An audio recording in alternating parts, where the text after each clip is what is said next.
Hi guys, ఎలా ఉన్నారు? Last వీడియోలో సెప్సిస్‌లోని కొన్ని గైడ్‌లైన్స్ వరకు మనం డిస్కస్ చేసుకున్నాం కదా! సో, అయితే రిమైనింగ్ సెప్సిస్ గైడ్‌లైన్స్ గురించి ఈ వీడియోలో డిస్కస్ చేసుకుందాము. సో, లాస్ట్ వీడియోలో మనం డిస్కస్ చేసుకుంటున్నప్పుడు సెప్సిస్ విత్ ఆర్గాన్ డిస్‌ఫంక్షన్‌లో సెప్సిస్ ఉండి అలానే పేషెంట్‌కి సెప్సిస్ వల్ల ఆర్గాన్ డిస్‌ఫంక్షన్ జరిగినట్లయితే సో, దానికి సివియర్ సెప్సిస్ కోడ్స్ అనేవి ఇవ్వాలి అని చెప్పుకున్నాం కదా! సో, ఇప్పుడు ఎందుకు అలా తీసుకోవాలి అనే దాని గురించి ఇప్పుడు డిస్కస్ చేద్దాము. Acute organ dysfunction that is not clearly associated with sepsis. In that acute organ dysfunction and sepsis, అసలు ఈ సెప్సిస్కి అక్యూట్ ఆర్గాన్ డిస్ఫంక్షన్కి రిలేషన్ తీసుకుని ఎలా కోడింగ్ అనేది చేస్తామో ఇప్పుడు మనం డిస్కస్ చేద్దాం. If a patient develops sepsis and also develops an acute organ dysfunction due to sepsis, then we have to code the severe sepsis. అంటే ఫర్ ఎగ్జాంపుల్ ఒక పేషెంట్కి సెప్సిస్ అనే కండిషన్ డయాగ్నోస్ అయింది. ఆ డయాగ్నోసిస్ అయిన సెప్సిస్ అనే condition వల్ల acute organ dysfunction జరిగినట్టే, అంటే ఫర్ ఎగ్జాంపుల్ హార్ట్ ఫెయిల్యూర్ కానీ, కిడ్నీ ఫెయిల్యూర్ కానీ, రెస్పిరేటరీ ఫెయిల్యూర్ కానీ, ఇలా ఏదైనా ఆర్గాన్కి సంబంధించిన సిస్టమ్స్ అనేవి డిస్ఫంక్షన్ అయితే లేదంటే ఫెయిల్ అయితే కనుక సో అప్పుడు మనం డిఫాల్ట్గా సివియర్ సెప్సిస్ కోడ్ అనేది తీసుకోవచ్చు. అయితే ఈ అక్యూట్ ఆర్గాన్ డిస్ఫంక్షన్ అనేది ఖచ్చితంగా సెప్సిస్ వల్లే జరిగింది అని మనకి డాక్యుమెంటేషన్ ఎవిడెన్స్ అనేది ఉండాలి. అప్పుడు మాత్రమే మనం సివియర్ సెప్సిస్ కోడ్ అనేది తీసుకోవడానికి ఛాన్స్ అనేది ఉంటుంది. If the documentation states that a patient develops sepsis and also acute organ dysfunction, but this is organ dysfunction is due to some other condition other than sepsis, then we have to report the sepsis only. We shouldn't code severe sepsis.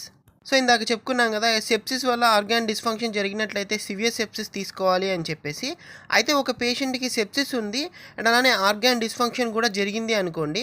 అయితే ఈ organ dysfunction అనేది sepsis వల్ల కాకుండా వేరే internal conditions వల్ల వచ్చినట్లయితే so అప్పుడు మాత్రం మనం సివియర్ సెప్సిస్ కోడ్ అనేది రిపోర్ట్ చేయకూడదు. Only sepsis code and that organ dysfunction code మాత్రమే రిపోర్ట్ చేయాల్సి ఉంటుంది. ఎందుకంటే ఈ ఆర్గాన్ డిస్ఫంక్షన్ అవ్వడానికి రీజన్ సెప్సిస్ కాదు కాబట్టి మనం సివియర్ సెప్సిస్ కోడ్ని కోడ్ చేయలేము.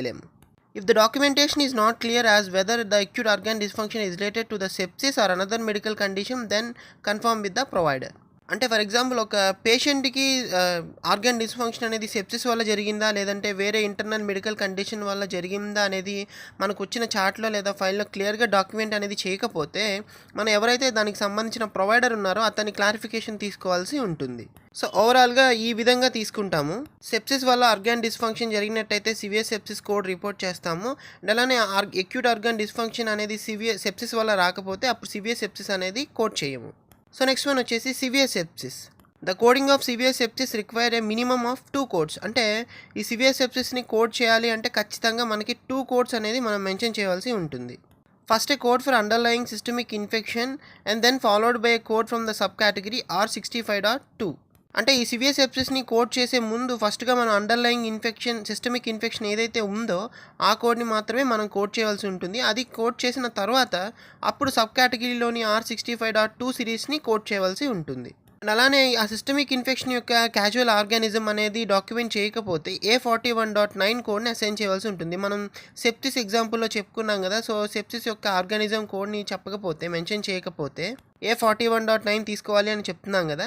సో అలానే ఈ సివియర్ సెప్సిస్లో కూడా ఆర్గానిజం నేమ్ని మెన్షన్ చేయకపోతే మనం డిఫాల్ట్గా A41.9 sepsis unspecified organism for the infection అనే కోడ్ని ప్రైమరీ డయాగ్నోసిస్గా తీసుకుని అండ్ తర్వాత సివియర్ సెప్సిస్ కోడ్ అనేది మెన్షన్ చేయవలసి ఉంటుంది.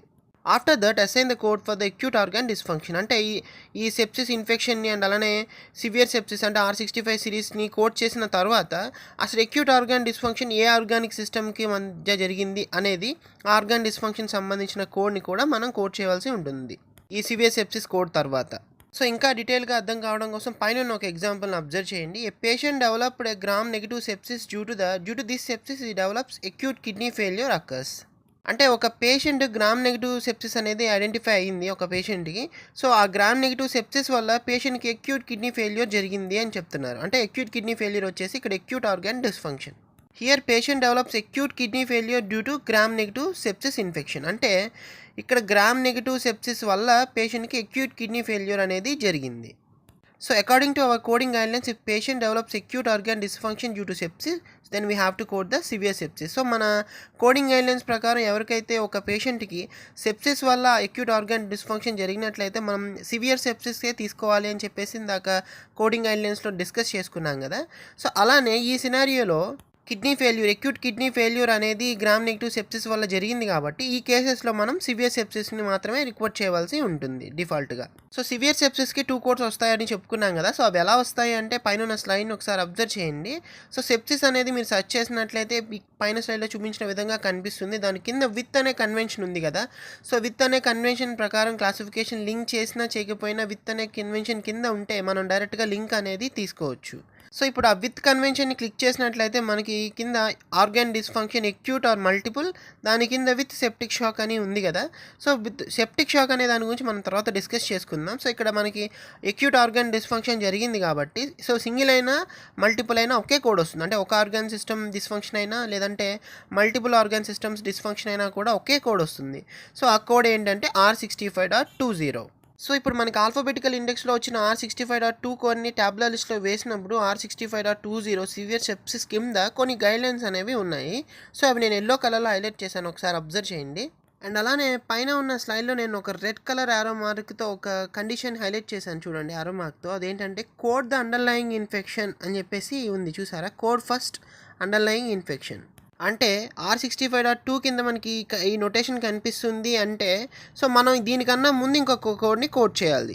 So code first underlying infection such as అని చెప్పేసి అక్కడ ఒక కొన్ని కండిషన్స్ని మెన్షన్ చేశారు. సో ఇప్పుడు మన ఎగ్జాంపుల్లో మనకున్నది సెప్సిస్ కాబట్టి సో సెప్సిస్ అనేది నేను ఫస్ట్ ఎల్లో కలర్లో హైలైట్ చేశాను చూడండి. Sepsis not otherwise specified A41.9 అంటే ఈ ఇన్ఫెక్షన్ టైప్ని మనం ఫస్ట్ కోడ్ చేయవలసి ఉంటుంది. అది కోడ్ చేసిన తర్వాత మాత్రమే R65.20 కోడ్ని సెకండరీగా రిపోర్ట్ చేయవలసి ఉంటుంది. ఈ R65.2 సిరీస్ని ఎప్పుడు కూడా ప్రైమరీ డయాగ్నోసిస్ కింద మనం కోడ్ చేయకూడదు. సో దానికి సంబంధించిన ఇన్ఫెక్షన్ ఏదైతే ఉందో దానికి సంబంధించిన కోడ్ మాత్రమే ముందుగా కోడ్ చేసిన తర్వాత మాత్రమే R65.20 కోడ్స్ అనేవి రిపోర్ట్ చేయాల్సి ఉంటుంది. From the above slide, it is known that we have to code the underlying infection, that is gram negative sepsis. అంటే పైన ఉన్న స్లైడ్ ప్రకారం ఏంటంటే మనం ఒక అండర్లయింగ్ ఇన్ఫెక్షన్ కోడ్ చేయాలి. సో మనకున్న కేసెస్లో అండర్లయింగ్ ఇన్ఫెక్షన్ వచ్చేసి గ్రామ్ నెగిటివ్ సెప్సిస్. సో ఈ గ్రామ్ నెగిటివ్ సెప్సిస్ కోడ్ చేసిన తర్వాత in our case after that we have to code the severe sepsis because the acute organ dysfunction is due to sepsis. So అప్పుడు మనం ఈ gram negative sepsis code చేసిన తర్వాత severe sepsis సంబంధించిన R65.20 code అనేది code చేయాల్సి వస్తుంది. And తర్వాత దాని అడిషనల్గా ఇక్కడ అక్యూట్ ఆర్గాన్ డిస్ఫంక్షన్ జరిగింది కాబట్టి సో అప్పుడు మన అక్యూట్ కిడ్నీ ఫెయిల్యూర్ కోడ్ని కూడా రిపోర్ట్ చేయవలసి ఉంటుంది. సో అప్పుడు సీక్వెన్సింగ్ అనేది ఇలా ఉంటుందన్నమాట. A41.50, R65.20, N17.9. So A41.50 వచ్చేసి gram negative sepsis unspecified, then R65.20 వచ్చేసి severe sepsis without septic shock. So ఇక్కడ మనకి చార్ట్లో ఎక్కడా కూడా సెప్టిక్ షాక్ చెప్పలేదు కాబట్టి వితౌట్ షాక్గానే తీసుకోవాల్సి ఉంటుంది. దాని తర్వాత N17.9 acute kidney failure unspecified. So ఈ విధంగా సీక్వెన్సింగ్ అనేది కోడ్ చేయాల్సి ఉంటుంది. If the organism of the sepsis is not mentioned, then we have to give the unspecified code A41.9 sepsis unspecified organism. So మన కేసులో గ్రామ్ నెగిటివ్ సెప్సిస్ కోడ్ చెప్పారు కాబట్టి A41.50 code అనేది మనం తీసుకోవడం జరిగింది. ఒకవేళ మనకు ఆర్గానిజం కోడ్ అనేది మెన్షన్ చేయకపోతే సో ప్రీవియస్ స్లైడ్లో డిస్కస్ చేసుకున్నట్లుగా A41.9 అంటే అన్స్పెసిఫైడ్ సెప్సిస్ ఆర్గానిజం కోడ్ని కోడ్ చేయవలసి ఉంటుంది. సో ఈ సివియర్ సెప్సిస్ గైడ్లైన్ ఇంకా క్లియర్గా అర్థం కావడం కోసం ఇంకొక ఎగ్జాంపుల్ని డిస్కస్ చేద్దాము ఇంకొక వేలో. అదేంటంటే a patient developed gram negative sepsis and also having acute kidney failure due to dehydration. So అయితే ఇక్కడ పేషెంట్కి గ్రామ్ నెగిటివ్ సెప్సిస్ అనేది ఐడెంటిఫై అయింది ఇందాక ఎగ్జాంపుల్లో లానే. కాకపోతే ఏంటంటే ఇక్కడ కిడ్నీ ఇన్ఫెక్షన్ కూడా ఉంది, కిడ్నీ ఫెయిల్యూర్ కూడా జరిగింది పేషెంట్కి. అయితే ఇక్కడ కిడ్నీ ఫెయిల్యూర్ అనేది సెప్సిస్ వల్ల రాలేదు, పేషెంట్కి డీహైడ్రేషన్ వల్ల జరిగింది. సో అప్పుడు మనం ఎలా కోడ్ చేస్తాము అంటే here patient having acute kidney failure due to dehydration not because of sepsis, hence we should not code the severe sepsis. ఇక్కడ acute kidney failure అనేది dehydration వల్ల వచ్చింది కాబట్టి సో సెప్సిస్ వల్ల రాలేదు కాబట్టి మనం సివియర్ సెప్సిస్ కోడ్ అనేది కోడ్ చేయకూడదు. So according to our coding guidelines, if organ dysfunction is due to some other conditions rather than sepsis, we shouldn't take the severe sepsis code. So మన coding guidelines ప్రకారం acute organ dysfunction అనేది sepsis వల్ల రాకపోతే వేరే internal conditions వల్ల వచ్చినట్లయితే so అప్పుడు మనం సివియర్ సెప్సిస్ కోడ్ని తీసుకోవడానికి ఛాన్స్ అనేది ఉండదు. సో అప్పుడు సీక్వెన్సింగ్ అనేది ఎలా ఉంటుంది అంటే A41.50, E86.0, N17.9.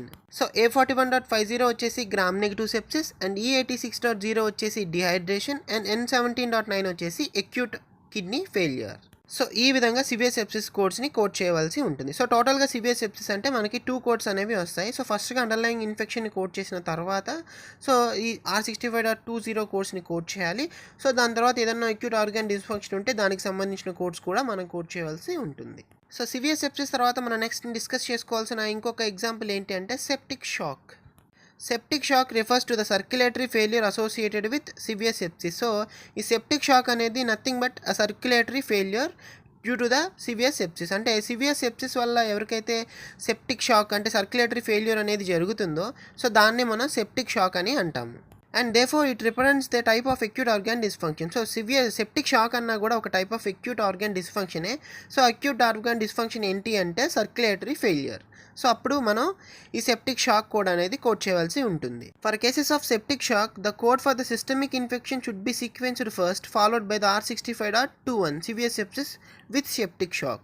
సో ఇందాక మనం సివియర్ సెప్సిస్ గైడ్లైన్లో చెప్పుకున్నాం కదా R65.20 కోడ్స్ అనేవి ప్రైమరీగా కోడ్ చేయకూడదు అని. అండ్ అలానే R65.21 కోడ్స్ కూడా ప్రైమరీ డయాగ్నోసిస్ కింద కోడ్ చేయకూడదు.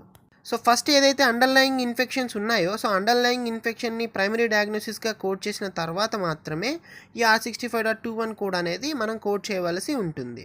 The other acute organ dysfunction should also be assigned. ఇందాక సివియర్ సెప్సిస్లో లాగానే సివియర్ సెప్సిస్ కోడ్ చేసిన తర్వాత ఎలాగైతే మనం అక్యూట్ ఆర్గాన్ డిస్ఫంక్షన్ కోడ్స్ని కోడ్ చేసామో అండ్ అలానే ఇక్కడ కూడా సెప్టిక్ షాక్ R65.21 కోడ్ని కోడ్ చేసిన తర్వాత అక్యూట్ ఆర్గాన్ డిస్ఫంక్షన్కి సంబంధించిన కోడ్ని కూడా మనం కోడ్ చేయవలసి ఉంటుంది. According to our sequencing guidelines, septic shock wouldn't take as primary diagnosis. We have to code the underlying condition as primary diagnosis. So మన కోడింగ్ గైడ్లైన్స్ ప్రకారం మన సెప్టిక్ షాక్ అంటే R65.21 కోడ్స్ని ప్రైమరీ డయాగ్నోసిస్గా రిపోర్ట్ చేయకూడదు. So underlying infection ఏదైతే ఉందో systemic infection so ఆ కోడ్ని మాత్రమే ప్రైమరీ డయాగ్నోసిస్ కింద కోడ్ చేయాల్సి ఉంటుంది. సో ఈ సెప్టిక్ షాక్ ఎగ్జాంపుల్ని ఇంకా క్లియర్గా అర్థం చేసుకోవడం కోసం పైన ఒక ఎగ్జాంపుల్ని అబ్జర్వ్ చేయండి. A patient has salmonella sepsis with septic shock. So అంటే ఏంటంటే ఒక పేషెంట్కి సాల్మోనెల్లా సెప్సిస్ అనేది వచ్చింది. సో ఆ సెప్సిస్తో పాటుగా పేషెంట్కి ఆ సెప్సిస్ వల్ల సెప్టిక్ షాక్ అనేది జరిగింది అని చెప్తున్నారు.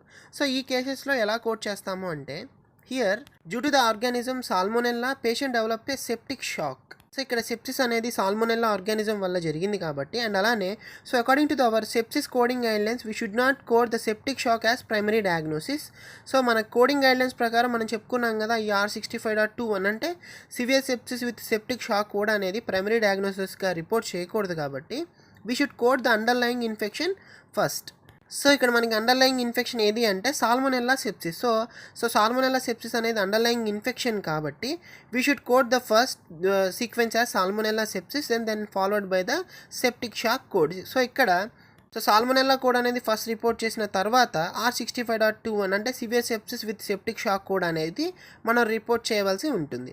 సో సీక్వెన్సింగ్ అనేది ఎలా ఉంటుంది అంటే A02.1 R65.21 అంటే A02.1 వచ్చేసి సాల్మోనెల్లా సెప్సిస్ అండ్ R65.21 వచ్చేసి severe sepsis with septic shock అంటే సర్క్యులేటరీ ఫెయిల్యూర్. సో అయితే ఇక్కడ అక్యూట్ ఆర్గాన్ డిస్ఫంక్షన్కి సంబంధించిన డీటెయిల్స్ ఏమీ చెప్పలేదు. సో సర్క్యులేటరీ ఫెయిల్యూర్ అంటేనే మనం సెప్టిక్ షాక్ అని చెప్పుకున్నాం కాబట్టి సో సర్క్యులేటరీ ఫెయిల్యూర్ ఐసీడీని సపరేట్గా మనం రిపోర్ట్ చేయవలసిన అవసరం లేదు. ఆ సెప్టిక్ షాక్ కోడ్లోనే అది బండిల్ అయిపోయి ఉంటుంది. సో ఇక్కడ circulatory failure and septic shock తప్ప ఇక్కడ ఏమీ అక్యూట్ ఆర్గాన్ డిస్ఫంక్షన్ జరగలేదు కాబట్టి సో మనం R65.21 తర్వాత మనం ఎటువంటి కోడ్స్ని మనం మెన్షన్ చేయాల్సిన అవసరం అనేది ఉండదు. ఒకవేళ ఈ సెప్సిస్ వల్ల ఏదైనా అక్యూట్ ఆర్గాన్ డిస్ఫంక్షన్స్ చెప్పి కిడ్నీ ఇన్ఫెక్షన్స్ కానీ కిడ్నీ ఫెయిల్యూర్స్ కానీ ఏమన్నా చెప్పినట్లయితే సో ఈ severe sepsis with septic shock code తర్వాత అవి మనం రిపోర్ట్ చేయవలసి ఉంటుంది. సో ఈ వీడియోకి అయితే ఇంతే గైస్, మీకు ఇది నచ్చింది అనుకుంటున్నాను. మీకు గనక మా వీడియోస్ నచ్చినట్లయితే మా ఛానల్ని లైక్ చేయండి, షేర్ చేయండి, సబ్స్క్రైబ్ చేయడం మాత్రం మర్చిపోకండి. అండ్ అలానే మేము నెక్స్ట్ టైం వీడియోస్ అప్లోడ్ చేసినప్పుడు మీకు అవి నోటిఫికేషన్ ద్వారా రావాలి అంటే పక్కన ఉన్న బెల్ ఐకాన్ని క్లిక్ చేయండి. Thank you.